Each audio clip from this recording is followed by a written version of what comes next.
Aero plus நேயர்களுக்கு வணக்கம். நான் உங்கள் கல்லு கார்த்திக். இன்றைக்கி ஒரு வித்தியாசமான க்ரைம் ஸ்டோரி பற்றி தான் நம்ம பார்க்க போகிறோம். Dating app.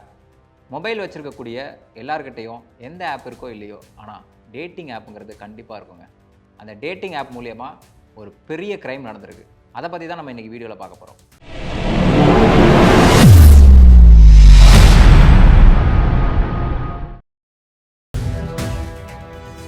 இது நிஜ வாழ்க்கையில் நடந்த ஒரு உண்மை சம்பவம். ஐடியில் வேலை பார்க்கக்கூடிய ஒரு பையன், காலேஜில் படிக்கக்கூடிய ஒரு பொண்ணு, இவங்க 2 பேரையும் இணைக்கும் விதமாக அந்த டேட்டிங் ஆப் தான் இருந்திருக்கு. அந்த டேட்டிங் ஆப்பில் 2 பேரும் ப்ரைவேட் சேட் அப்படின்னு ஒரு ஆப்ஷன் இருக்குது. அது மூலிமா 2 பேரும் சேட் பண்ண ஆரம்பிச்சிருக்காங்க. 2 பேருமே இன்ஸ்டா ஐடியை ஷேர் பண்ணிக்கிறாங்க. அதுக்கப்புறம் நாளடைவில் 2 பேரும் வாட்ஸ்அப் நம்பரை ஷேர் பண்ணிக்கிறாங்க. அதுக்கப்புறம் கால் பேச ஆரம்பிக்கிறாங்க. 2 பேருக்குமான ஒரு புரிதல் ஏற்படுது. அது அப்படியே ஒரு காதலாக மாறுது.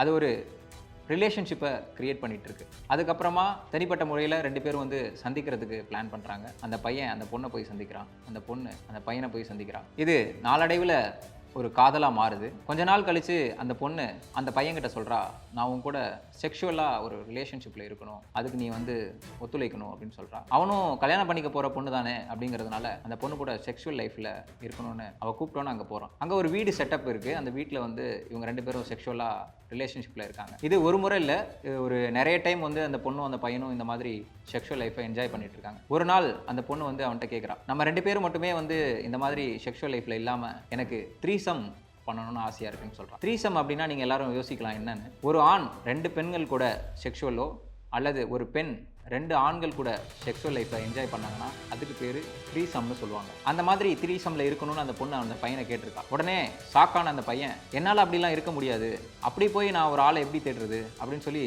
ரொம்ப பயங்கரமாக அதிர்ச்சி ஆயிருக்கான். உடனே அந்த பொண்ணு, அதுக்கான ஆளையும் நானே ரெடி பண்ணுறேன், உனக்கு என்ன அப்படின்னு சொல்லியிருக்கான். உடனே அந்த பையன், சரி உனக்கு அதுதான் விருப்பம்னா நீ ஏன் ஆள் கூட்டிகிட்டு வரேன்னு சொல்கிற, எனக்கு ஒன்றும் பிரச்சனை இல்லை அப்படி இருக்கிறதுல அப்படின்னு சொல்லியிருக்கான். அந்த பொண்ணு சொன்ன மாதிரியே ஒரு நாள் ஒரு பொண்ணை அழைச்சிட்டு வராங்க. அந்த பொண்ணு வேறு யாரும் இல்லைங்க, அந்த பொண்ணோட அம்மா தான். அந்த அம்மாவும் அந்த பொண்ணும் சேர்ந்து அந்த பையனை செக்ஷுவலாக என்ஜாய் பண்ணுறாங்க, சந்தோஷமாக இருக்காங்க. அதுக்கப்புறம் இது இப்படியே தொடர்ந்து நடந்துக்கிட்டே இருக்குது. கொஞ்ச நாள் கழித்து இந்த பையன் வந்து கால் பண்ணி அந்த பொண்ணுக்கிட்ட கேட்குறான், நம்ம கல்யாணம் பண்ணிக்கலாமா அப்படின்னு பேச வரான். உடனே அந்த பொண்ணு சொல்கிறா, நம்ம கல்யாணம் பண்ணிக்கலாமாவா, நீ என்னையும் என் அம்மாவையும் மிஸ்யூஸ் பண்ணியிருக்க, அப்யூஸ் பண்ணியிருக்க, அதுக்கான ஆதாரங்களும் வீடியோவும் என்கிட்ட இருக்குது, அதை நான் வெளியிடுவேன், அப்படி நான் வெளியில் விடாமல் இருக்கணும்னா எனக்கு நீ 40 லட்ச ரூபா பணம் கொடுக்கணும்னு ஒரு டிமாண்ட் வைக்கிறான். என்ன நடந்திருக்குன்னு பார்த்தீங்கன்னா, அந்த பொண்ணும் அவங்க அம்மாவும் சேர்ந்து அந்த பையன் கூட செக்ஷுவல் வச்சுக்கும்போது அந்த ரூமில் வந்து சுற்றிலும் கேமரா வச்சு அதை படம் பிடிச்சிருக்காங்க. அந்த வீடியோவை வச்சு அவங்கக்கிட்ட ஒரு டிமாண்ட் வைக்கிறாங்க, 40 லட்ச ரூபா கொடுத்தாதான் இந்த வீடியோஸை நான் லீக் பண்ண மாட்டேன், அப்படி இல்லைனா இதை நான் லீக் பண்ணிடுவேன்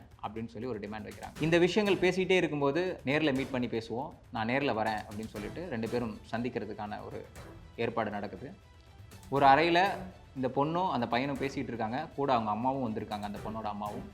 அப்படி இருக்கும்போது அந்த பொண்ணு திரும்பவும் வந்த உடனே சொல்லியிருக்கா, நீ 40 லட்ச ரூபா பணம் கொடுக்கல அப்படின்னா கண்டிப்பாக உன்னோட வீடியோஸ் எல்லாத்தையும் நான் வெளியில் விட்டுருவேன் அப்படின்னு சொல்லியிருக்கா. உடனே அந்த பையன், இந்த வீடியோஸ் வெளியில் வர்றதுக்கு நீங்கள் 2 பேரும் இங்கேருந்து வெளியில் போனால் தானே அப்படின்னு சொல்லிட்டு அந்த இடத்துலையே அந்த 2 பேரையும் கொலை செய்கிறான். கொலை செஞ்சோடனே நேராக காவல்துறையில் போய் சரண்டர் ஆகிறான். காவல்துறையினாலும் சட்டத்தின் அடிப்படையாலும் அவனுக்கு தண்டனை வழங்கப்படுது. இந்த மாதிரி டேட்டிங் ஆப் மூலியமாக நிறைய கிரைம் ஸ்டோரிஸ் நடந்துக்கிட்டு இருக்குது. அவ்வளோயாங்க, இந்தியாவில் நம்ம டெல்லியில் எடுத்துக்கோங்க, அங்கே வந்து ஐடியில் ஒர்க் பண்ணக்கூடிய திருமணம் ஆகாத சில பெண்கள் சில ஆண்களை குறி வச்சு அவங்கள டார்கெட் பண்ணி அவங்கள வந்து வசியப்படுத்தி அவங்களோட பேச ஆரம்பித்து அவங்களுக்கு ஒரு ஆசையை தூண்டி அவங்க கூட ஒரு செக்ஷுவல் லைஃப்பை வச்சுக்கணுன்னு ஆசைப்பட்றாங்க. அப்படி இருக்கும்போது 2 பேருமா செக்ஸில் ஈடுபடும் போது அந்த செக்ஸ் லைஃப் முடிஞ்சதுக்கப்புறம் அந்த பொண்ணு அந்த பையனை பார்த்து சொல்கிறாங்க, இவ்வளோ தான் உன்னால் முடியுமா, இதுக்கு மேலே என்னை உன்னால் சந்தோஷப்படுத்த முடியாதா, நீ அவ்வளோதான் ஒர்த்தா அப்படிங்கிற மாதிரி அந்த பையனை மன உளைச்சலை ஏற்படுத்துகிறாங்க, நிறைய ட்ரிகர் பண்ணுறாங்க, அவரை மனசளவில் நிறைய யோசிக்க வைக்கிறாங்க. அவருக்கே ஒரு கட்டத்தில் நம்மளால் இவ்வளோ தான் முடியுமா, அவர் என்ன பண்ணுறாரு அப்படின்னா, என்னால் இவ்வளோ தான் முடியும், இதுக்கு மேலே என்னால் முடியல, ஓகே இவ்வளோ நாள் நீ என் கூட இருந்ததுக்காக ஒரு செட்டைன் அமௌண்ட்டை வந்து அந்த பொண்ணுக்கு கொடுக்குறாரு. அந்த பொண்ணு இவ்வளோ மன உளைச்சலை அவருக்கு ஏற்படுத்தி அவர்கிட்டேருந்து இந்த மாதிரி ஒரு அமௌண்ட்டை சம்பாதிக்கிறாங்கிறது.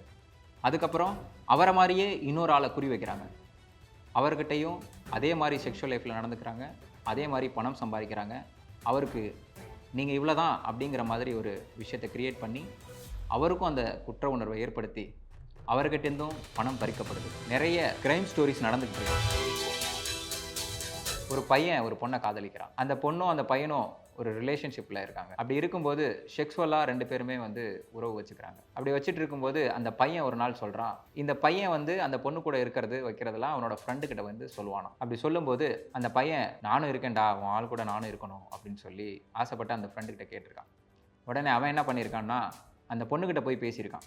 பேசி, என்னோட ஃப்ரெண்டு ஒருத்தன் இருக்கான், அவனும் என்ன மாதிரியே உன்னை செக்ஷுவலாக உறவு வச்சுக்கணும்னு நினைக்கிறான் அப்படின்னு சொல்லுவானா. அப்படின்னு சொன்னதுக்கு அந்த பொண்ணு உடனே, நான் உன்னை காதலிக்கிறேன், நான் உன் கூட மட்டும்தான் இருக்கணும், அதெல்லாம் தப்புடா, நான் அப்படிலாம் இருக்க மாட்டேன் அப்படின்னு சொல்லுவாளாம். உடனே அந்த பையன், ப்ளீஸ் டி, ஒரே ஒரு நாள் தானே, அட்ஜஸ்ட் பண்ணிக்கோ அப்படின்னு சொல்லி கேட்பானா. உடனே அந்த பொண்ணு வேற வழி இல்லாமல், இவன் காதலிக்கிறான், இவனுக்காக நம்ம என்ன பண்ணுறது சொல்கிறானே அப்படின்னு சொல்லிட்டு யோசிச்சாலாம். யோசிச்சுட்டு அதுக்கு ஓகே அப்படின்னு சொல்லியிருக்கான். ஓகேன்னு சொன்னோடனே அந்த பையன் அவனோட ஃப்ரெண்டை அழைச்சிட்டு வந்திருக்கான். அந்த பொண்ணு அந்த பையனை பார்க்குறா. அந்த பையனை பார்த்தோன்னே அவன் ரொம்ப முரட்டுத்தனமாக, ஆளை பார்க்கவே ரொம்ப ஒரு கொடூரமான ஆளாக இருக்கான். அந்த பையனை பார்த்தோன்னே அவளுக்கு ஒரு பயம் வருது. இல்லை, நான் அவன் கூட இருக்க மாட்டேன் அப்படின்னு சொல்லி அந்த பையன்கிட்ட சொல்கிறான். ஓகே, அந்த பையன் சரி ஓகே அவனோட நீ இருக்க வேண்டாம் அப்படின்னு சொல்லிட்டு இவன் மட்டும் போய் அந்த பொண்ணோட அந்த செக்ஷுவல் லைஃப்பை என்ஜாய் பண்ணுறான். என்ஜாய் பண்ணிவிட்டு வெளியில் வந்த உடனே அந்த ஃப்ரெண்டுக்கிட்ட நீ உள்ளே போன்னு சொல்லிடுறான். சொன்னோடனே அந்த உள்ளே போய் அந்த பையன் அந்த பொண்ணை லாக் பண்ணுறான். லாக் பண்ணி நீ என் கூட இருந்து தான் ஆகணும் அப்படின்னு சொல்லி பொண்ணோட அனுமதி இல்லாமல் அந்த பொண்ணை வந்து செக்ஷுவல் லைஃப்பில் ஈடுபடுத்துகிறான். இந்த மாதிரி ஒரு சம்பவம் நடந்து முடியுது. 6 மாதத்துக்கு அப்புறம் தான் அந்த பொண்ணுக்கு தெரிய வருது, அந்த பொண்ணு எய்ட்ஸ் நோயால் பாதிக்கப்பட்டிருக்காங்க. இதுக்கு HIV தொற்று அப்படின்னு பேர். அதில் பாதிக்கப்பட்ட பொண்ணு திடீர்னு ஒரு நாள் அவளோட ஃபோன் எடுத்து அவனோட லவ்வருக்கு கால் பண்ணுறான். கால் பண்ணி, 6 மாதத்துக்கு முன்னாடி நீனும் உன் ஃப்ரெண்டும் சேர்ந்து என் கூட செக்ஸுவல் லைஃப்பை என்ஜாய் பண்ணணும்னு சொன்னீங்க, அப்போ நான் மறுத்துட்டேன், அது எனக்கு பிடிக்கல, ஆனால் இன்றைக்கி எனக்கு அப்படி இருக்கணும்னு தோணுது, நீங்கள் 2 பேரும் வர முடியுமான்னு கேட்குறான். உடனே இவங்க 2 பேரும் இங்கேருந்து கிளம்பி போகிறாங்க. அந்த பொண்ணு கூட செக்ஸுவல் லைஃப்பில் சந்தோஷமாக இருக்காங்க, என்ஜாய் பண்ணுறாங்க. இவளுக்கு எய்ட்ஸ் உள்ளது அவளுக்கு மட்டும்தான் தெரியும், ஆனால் அந்த பசங்களுக்கு தெரியாது. கொஞ்ச நேரத்தில் சாதாரணமாக அவங்க அந்த இடத்த விட்டு போயிடுறாங்க. அதுக்கப்புறம் 3 மாதம் கழித்து அந்த பசங்களோட உடலில் சில மாற்றங்கள் ஏற்படுது. அந்த மாற்றங்கள் என்னன்னு சொல்லிட்டு ஹாஸ்பிட்டலில் போய் செக் பண்ணுறாங்க. அந்த பரிசோதனையெல்லாம் தெரியுது அவங்களுக்கு HIV இருக்கிறது உறுதியாகுது. உடனே இது எப்படி ஆயிருக்கும் அப்படின்னு 2 பேரும் யோசிக்க ஆரம்பிக்கிறாங்க. அப்போ தான் தெரியுது, கடைசியாக வந்து அந்த பொண்ணு கூட நம்ம உடலுறவு வச்சுக்கிட்டோம், அதுக்கப்புறம் தான் நமக்கு இப்படி ஆயிருக்கு அப்படிங்கிறத யோசிக்க தொடங்குறாங்க. விசாரிக்கும் போது தான் தெரியுது அந்த பொண்ணுக்கு 6 மாதத்துக்கு முன்னாடியே HIV நோயால் பாதிக்கப்பட்டிருக்காங்க. 6 மாதத்துக்கு முன்னாடி நடந்த சம்பவத்துக்காக அந்த 2 பசங்களையும் அந்த பொண்ணு வர வச்சு இப்படியெல்லாம் கூட பழி வாங்க முடியுமான்னு யோசிக்க வைக்குது இந்த சம்பவம். நிறைய கிரைம் ஸ்டோரிஸ் நடந்துகிட்டு இருக்கு.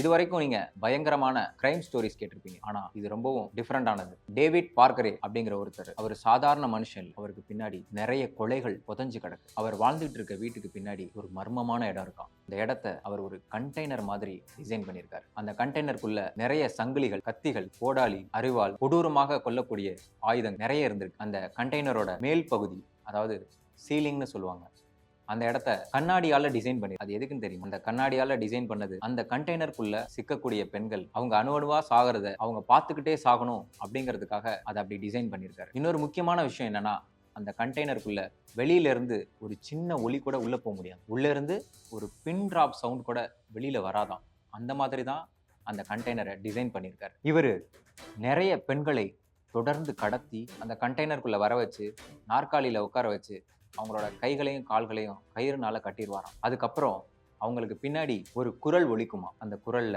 நீ என் அடிமை, நான் சொல்றதை தான் நீ கேட்கணும், அப்படி இல்லைனா நீ ரொம்ப வேதனையா கொலை செய்யப்படுவ அப்படின்னு சொல்லுமா. இந்த விளையாட்டுக்கு பேரு டாய் பாக்ஸ் அப்படின்னு சொல்றாங்க. இவ்வளோ கொலைகளையும் அவர் ஒருத்தர் மட்டும் பண்ணல. அவர் கூட இருந்து பக்க பலமா இவ்வளோ கொலைகளுக்கும் சப்போர்ட்டா இருக்கிறது வேற யாரும் இல்லை, அவரோட காதலி. இவங்க 2 பேருமா சேர்ந்துதான் இவ்வளோ கொலைகளையும் பண்ணியிருக்காங்க. அந்த கண்டெய்னருக்குள்ள வரக்கூடிய பெண்களுக்கு ஊசி மூலியமாக மயக்க மருந்து செலுத்தப்படுமா. அதுக்கப்புறமா அவங்க அரை மயக்க நிலையில இருக்கும்போது இந்த டாய் பாஸ் அப்படிங்கிற இந்த கேம் அவர் விளையாடுவாராம். அந்த விளையாட்டுல ஜெயிக்கணும்னு நினைக்கிற பெண்களும் அதுல தோக்கணும்னு நினைக்கிற பெண்களும் யாருமே உயிரோட வெளியில வந்ததே கிடையாதாம். ஆனா அங்கிருந்து ஒரு பெண் தப்பிச்சு போறான். அந்த பெண் அந்த இடத்துல இருந்து தப்பிச்சு போகும்போது அவங்க உடம்புல கொஞ்சம் கூட ஆடையே இல்லாம நிர்வாண முறையில ரத்தம் சொட்ட சொட்ட வெளியில ஓடி இருக்காங்க. ஓடி காவல்துறையில புகார் செஞ்சிருக்காங்க. அங்க உள்ள காவலர்கள் அதை விசாரிச்சு டேவிட் பார்க்கரேயோட வீட்டின் பின்புறம் இருக்கிற அந்த கண்டெய்னரை கண்டுபிடிக்கிறாங்க. அந்த கண்டெய்னரை உடைக்கிறதுக்கு முயற்சி செஞ்சு உடைச்சு அதை உள்ள போறாங்க. உள்ள போய் பார்த்தா அங்க முன்னாலே சொன்ன மாதிரி நிறைய சங்கிலிகள், கத்திகள், அருவாள், சுத்தியல், கோடாலி, இந்த மாதிரி கொடூரமான முறையில கொல்லக்கூடிய ஆயுதங்கள்லாம் உள்ள இருக்கு. அது மட்டும் இல்லாம அங்க நிறைய பேர் இறந்து போனதுக்கான ரத்த சுவடுகள் அங்க காணப்படுது. போலீசார் மற்றும் பொதுமக்கள்லாம் வியந்து போறாங்க அதெல்லாம் பார்த்து. இப்படி ஒரு பயங்கரமான இடம் இங்க இருக்கிறது யாருக்குமே தெரியாம இருந்திருக்கு. டேவிட் பார்க்கரேவை போலீசார் கைது செய்யறாங்க. சட்டத்தின்படி அவருக்கு 200 ஆண்டுகளுக்கு மேலாக ஆயுள் தண்டனை வழங்கப்படுது. ஆனா துரதிர்ஷ்டவசமா டேவிட் பார்க்கரே இதே கோளாறு காரணமாக 3 ஆண்டுகள்ல இறந்து போறார். அன்னையிலிருந்து இன்னைக்கு வரைக்கும் அந்த கண்டெய்னருக்குள்ள எத்தனை பெண்கள் இறந்து போனாங்கன்னு யாருக்குமே தெரியல. அது மட்டும் இல்லாம அங்க இறந்து போற பெண்களோட உடல்கள் எங்க இருக்குன்னு இன்ன வரைக்கும் யாருமே கண்டுபிடிக்க முடியல. இந்த மாதிரி இன்னொரு பயங்கரமான ஒரு கிரைம் ஸ்டோரியில திரும்பவும் உங்களை வந்து சந்திக்கிறேன். நன்றி, வணக்கம்.